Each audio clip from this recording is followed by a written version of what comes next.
counselor, I see the impact on my clients of not receiving this kind of love. So in this topic, I'll be talking about mother's love and father's love, and absence of both of those kinds of loves. And I'll be using some examples from my private practice as well as from my own life as well. So the reason that God gave us two parents, a mother and a father, was to reflect these two types of love. This feminine love, this feminine energy, as well as this masculine love and masculine energy. And the purpose of this was for our nurturance as well as for our growth.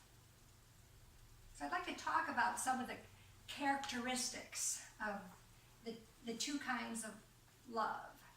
And when I talk about this, of course, not all women just have feminine love to express, and not all men just express this masculine love, but there's both masculinity and femininity within each one of us.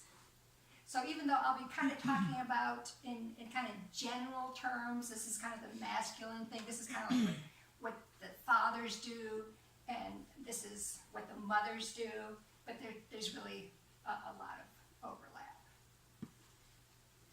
So when you think of feminine love, what are some of the mother's love? What are some of the characteristics that you think of? Unconditional. Unconditional, okay. Nurturing. Nurturing. Protective. Protective, okay. Caring. Caring. Feeding.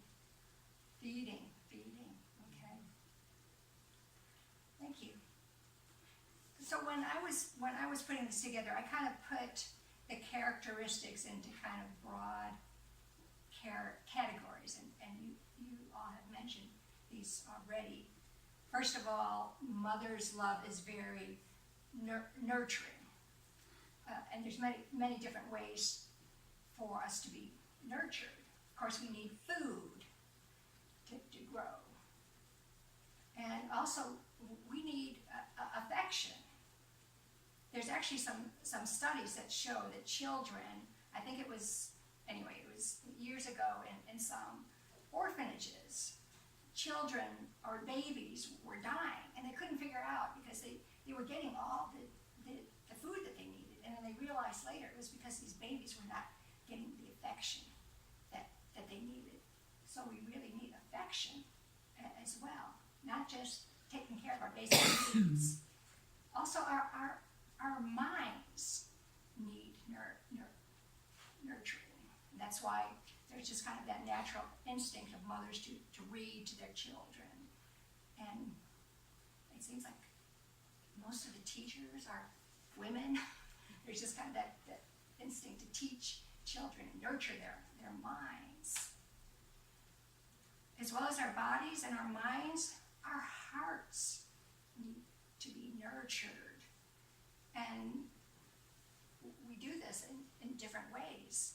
Loving words, I love you, you're such a sweetheart, and you're just the apple of my eye. Just these loving things that we say to our children. It nurtures their hearts, and that praise. Oh, you did such a great job, and oh, you look great, and we need that kind of praise in order to thrive. It is so important. And I realized in my own life, this was in an area that was neglected. I mean, my mother did the best that she could. There were 5 children, herself, and a stepfather who wouldn't hold down a job. So she was working as a clerk to support a family of 7. So even though she provided for us the basic things, the food, paid the rent, but she wasn't able to give us the time, that attention that we really need. And I feel that when children don't get that, then there's this sense of not being valuable, of not really being important. It's not really having worth because somebody didn't just take the time to be with me. And I remember when I first got together with my husband, it was just so wonderful because he just liked to be with me and just liked to spend time together. And of course, he's very affectionate too, so that was great.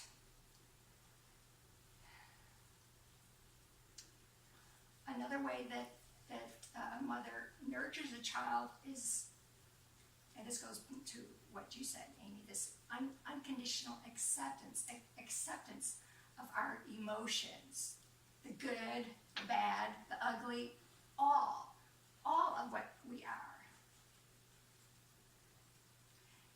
I've been working with a client actually for almost 2 years, and he really struggled in his marriage, and his wife left him, and a big part of it was because he was so cut off from his own emotions, because he grew up in a home where he was just constantly criticized. So he just learned to kind of shut down and not express his emotions.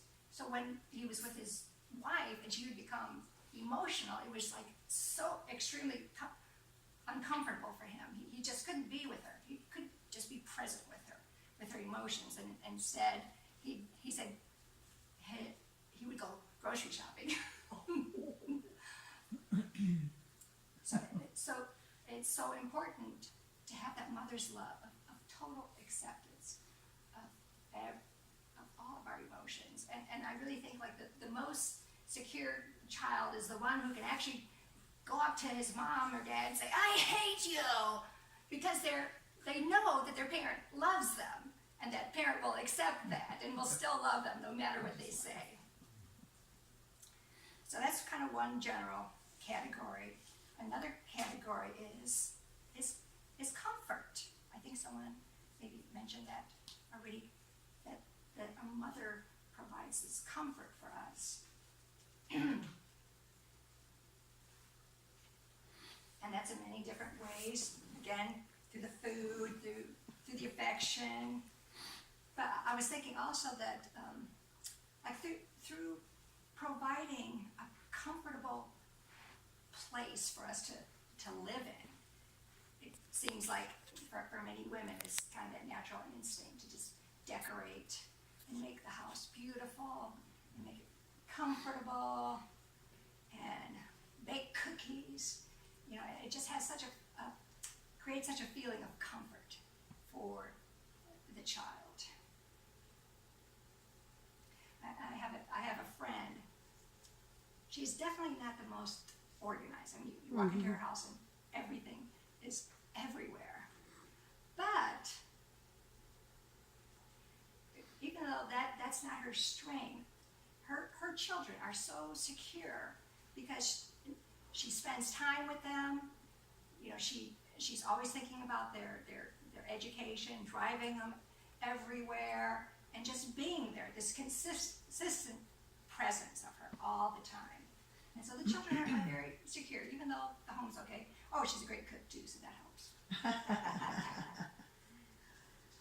Another way that mothers comfort us is emotionally. When we're hurting, we're sad, we're scared, we're worried. Many times children don't even, and I think in general, children need their parents to actually help them identify what they're feeling. You're just like, oh, was that really scary for you? Or did that make you angry? Because a lot of times the children don't even know what they're feeling. And so the parent kind of helps bring that out of the child, and again, helping them to realize that these are normal emotions and these are acceptable emotions.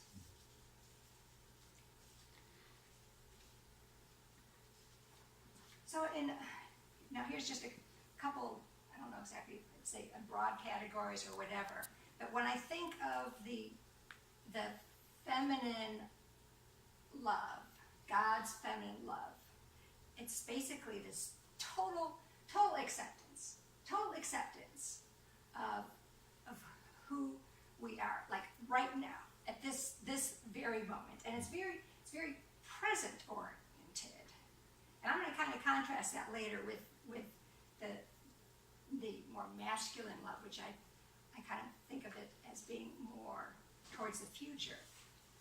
But the feminine love is very present, accepting us where we are right now. In some ways, I feel kind of like Unity is kind of a more feminine church. You know, different churches, different religions kind of have different characteristics, but Unity is just so warm and accepting, and we just love you right now, this minute. Whereas, other churches like go out and save the world, push their members, go out there, challenge them. But Unity is so accepting. So in the case of mothers, that they totally accept the way we look, our bodies. If a mother has a baby and it's all wrinkled and red and kind of ugly looking, does the mother think of it as ugly? No. Never. That's the most beautiful child in the world.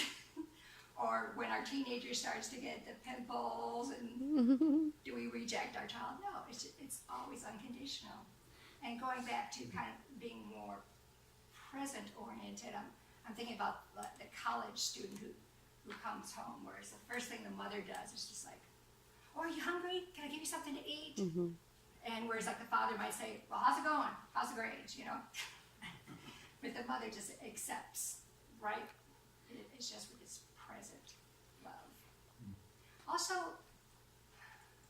it's for us, or I would say the receivers of that love, it's more passive.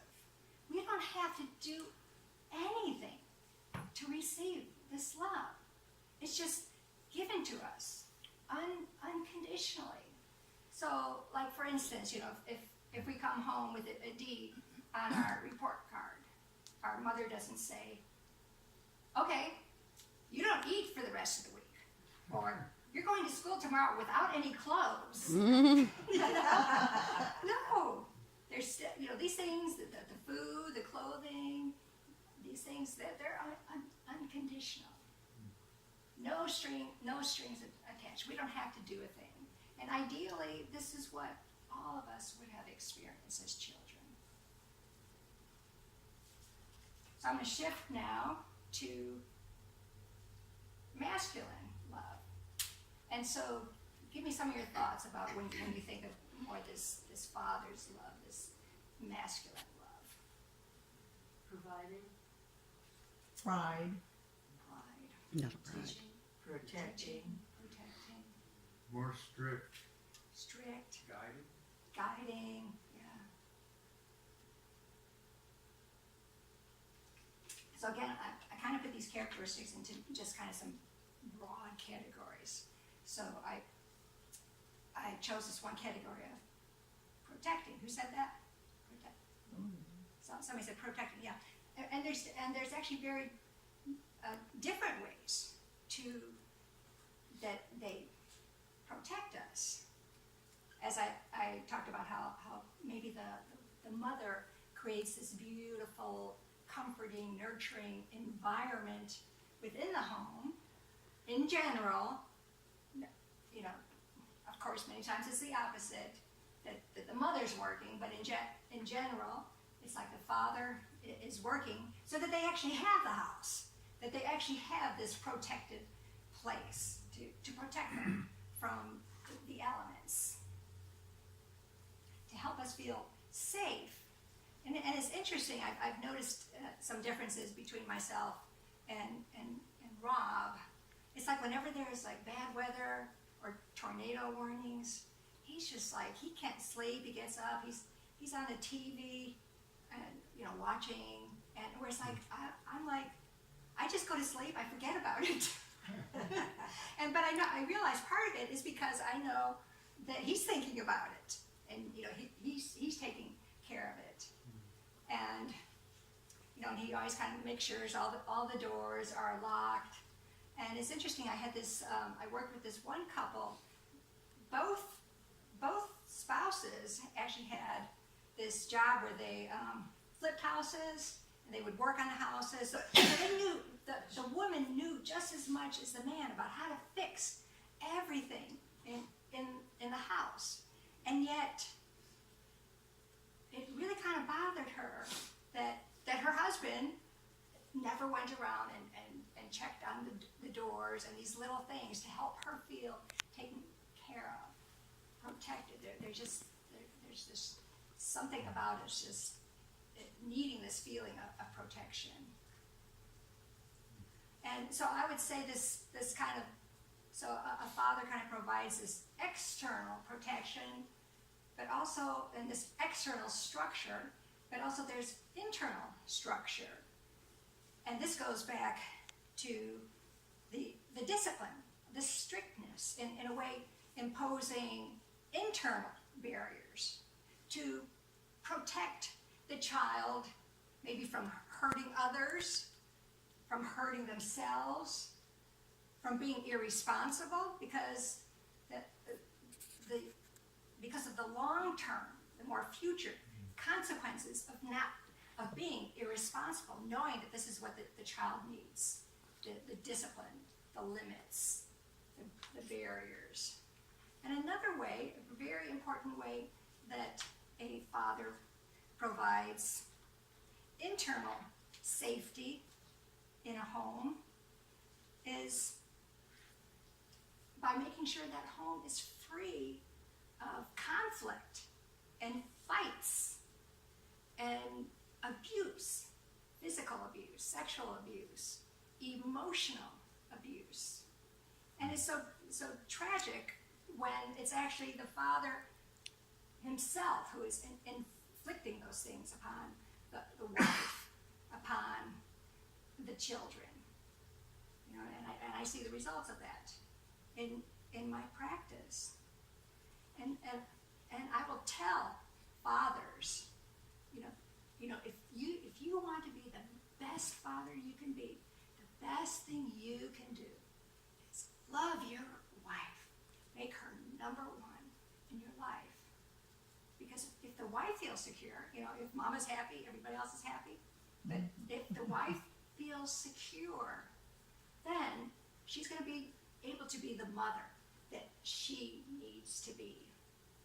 And I have this client now, he's kind of going through a grieving process because his wife left him for another man.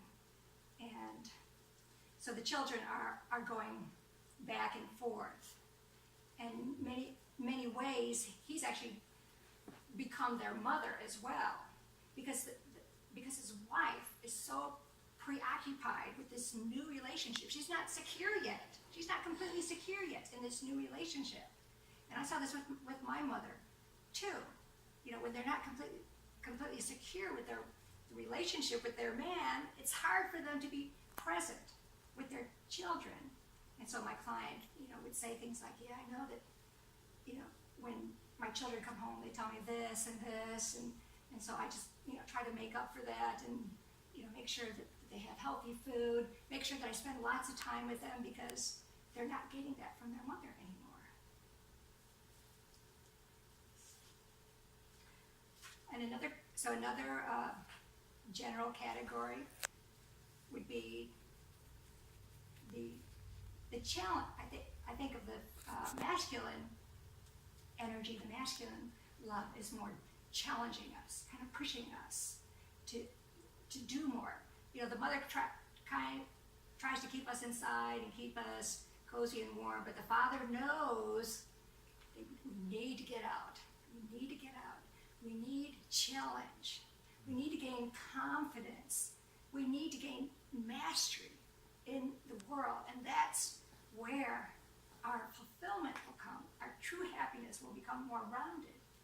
And in my own life, I didn't have that. from either parent. My father was gone. And I remember as a young person just wishing, I was very athletic, and also I was musical, but there was no money for piano lessons, and there was no encouragement to do sports. And as a kid, you just don't think about that yourself. It's just like, I remember I used to play volleyball with my friends out in the alleyway behind the house.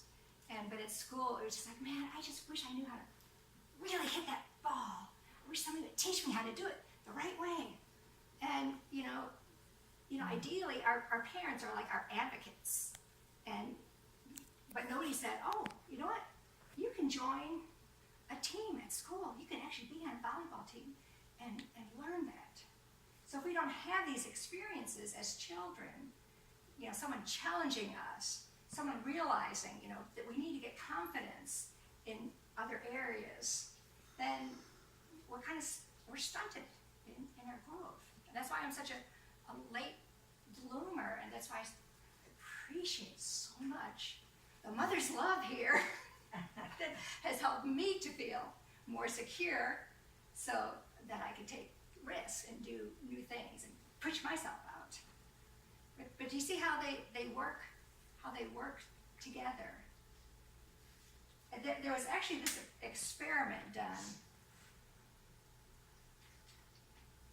as someone studying psychology, and you learn about all these weird experiments that psychologists do. And this was in the 60s. It was called the Strange Situation. And they basically had a mother and a child come into this room, and there was toys for the child to play with. And then at one moment, they would have the mother leave the room and watch the children's reactions. And I can't remember all the different types of reactions, but basically through this experiment, they realized that the children that were most securely attached to their mother, when she would come back into the room, they'd be so thrilled and happy to see her and hug her and everything. But then, as soon as they know she's there, then they take off and start playing again. Whereas like those who weren't securely attached, they might just stay with their mother, or maybe when she comes back into the room, they just kind of ignore her, no emotion. So it was very interesting, and because of that experiment, they began to understand the importance of this strong attachment for children. But it's not only for children, it's for each one of us, that we need that attachment, a secure attachment with people.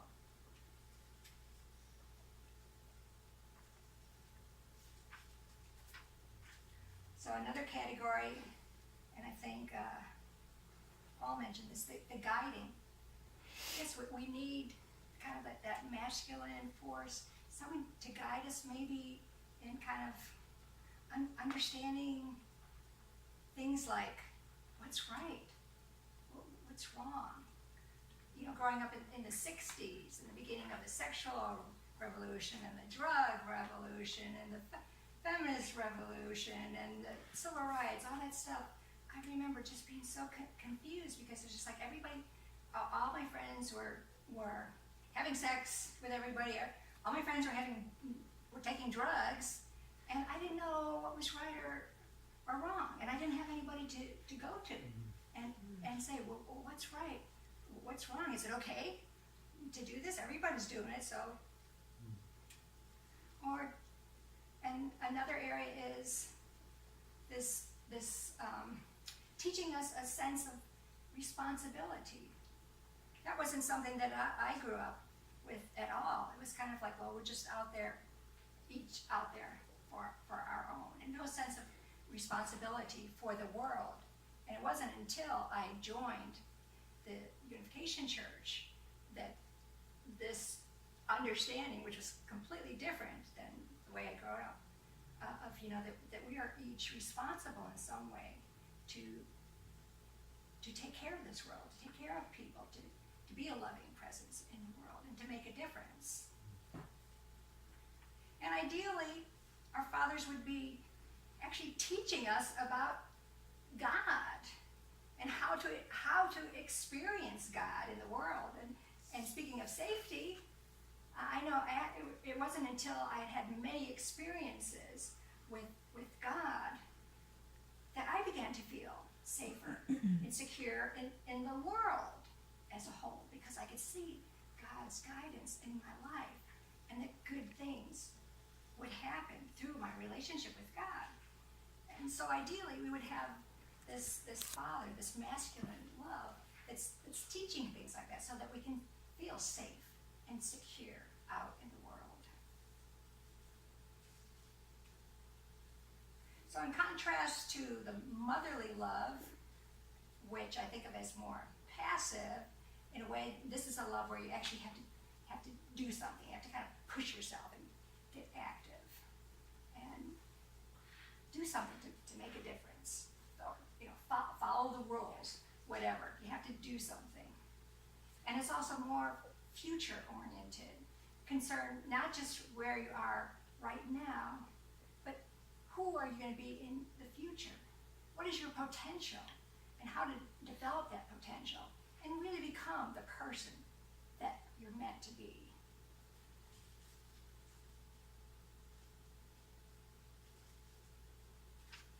So I'd like to end this by just saying that I realize that many of us, maybe most of us, never receive this ideal love that we're meant to receive in order to really feel secure, in order to really grow, in order to really thrive, in order to really challenge and become the person that we're meant to be, in order to become the person that can really love others in the deepest sense. So my challenge to you is to find people to help fill those gaps in our hearts. To just ask someone, I just need someone to spend time with me. Can you do that? Just have lunch with me today? Or I just need somebody to listen to me. Kind of looking for this kind of motherly love that we need.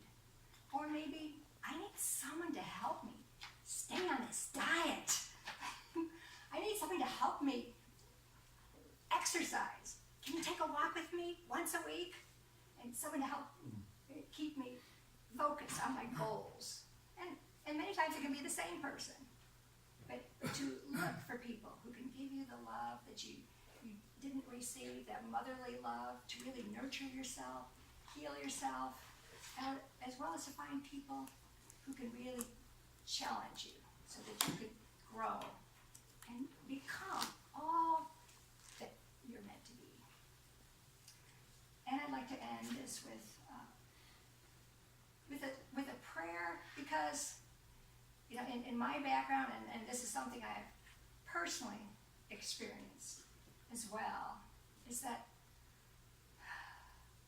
God isn't just like this force out there, just kind of separated from us and hoping we're doing okay, just looking down at us. But God is our parent, and I believe that if we really understood that to the depths of our heart, that God really is our parent, He's our heavenly mother, He's our heavenly Father, we would just cry and weep tears of such gratitude, immense gratitude for everything that He has given to us and for the way He's working in our lives, for the people in our life. If we really understood the depths of God's parental love for us, our lives would be totally changed. So I'd like to end with a prayer.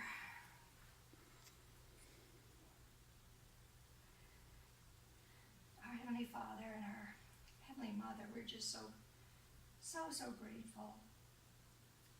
You wanted each one of us here and each one of your children in the world to grow up, Heavenly Father, with that true love of a true mother and a true father, just loving us totally unconditionally. and guiding us and helping us to feel safe and secure in this world. We just wanted our lives to be so different than many of our lives have turned out to be. Heavenly Father, but I know that you love us, and I pray that you can be with all my brothers and sisters here, that they can come to understand your great love for them in the deepest part of their selves and their souls and their gut, that their Heavenly Father, their Heavenly Mother loves every single part of them, just like the mother loves the baby's toes and fingers. Every little part is so precious, and this is what our Heavenly Father and Heavenly Mother feels towards us. And yet, so many of us did not grow up in the homes where we received this love. So we don't understand you to the depths that we were meant to. Father, help us all to heal and guide us to the people who will help us to heal our hearts and help us to become the people, the true children that we were meant to become, the true brothers and sisters that we were meant to be to each other. We offer you this time, this prayer, and ourselves, and we pray this all in our names. Amen. I don't have as mighty a voice as Amy, so you might not be able to hear the words as well, so the words will be up here. This is a song that I wrote recently, and I wrote it Easter weekend. This is the third song I wrote. It's the first song I've written this year, and I was thinking about a friend of mine who had just lost his wife to cancer, and I was going to be attending the funeral that week. So I was thinking a lot about him and about her. And then I remembered something that happened to me many years ago, and it inspired me to write this song. And what happened was, it was maybe 28 years ago, a long time ago. I was going through a really difficult time, one of those dark night of your soul periods, and I felt so alone, so lost, hopeless, and it was just such a difficult time in my life, and I couldn't talk to anyone really about what I was going through, or nobody could really help me. So I went to this seminary, and it was just a beautiful day, like today. And I was walking around the grounds, nobody was there, and I sat down on this bench, and I just started crying and praying and crying and praying and crying and praying. And then at one moment I lifted my head, this tear covering my face, and I lifted up my head, and there was a butterfly on my arm. And then it was just there. And then I started just walking around, and the butterfly just stayed on my arm. I walked around about 15 minutes, and the butterfly just stayed with me. That never happened to me before, and it never happened to me since then.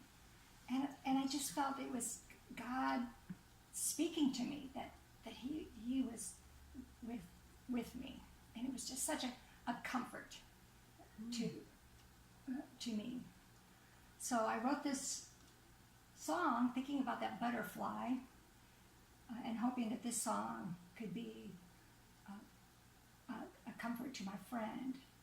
And I really believe that God worked in that way, and God uses creation, insects, our animals, the beautiful mountains, the leaves, the sound of the birds. All these are here to comfort us and to nurture our hearts. So this is a song I wrote. And my allergies.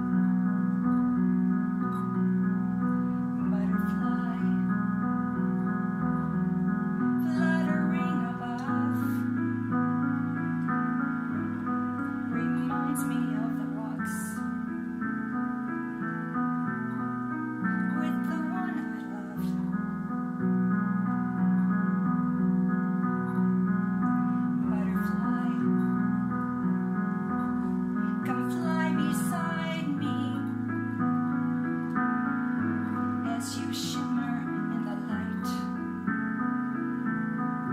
For a moment I'll be free. I was once like you, without any care. But life became too hard and was more than I could bear.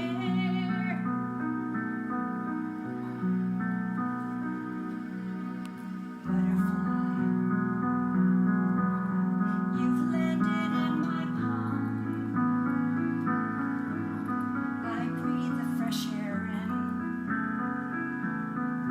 and my heart is filled with calm. But my butterfly, it's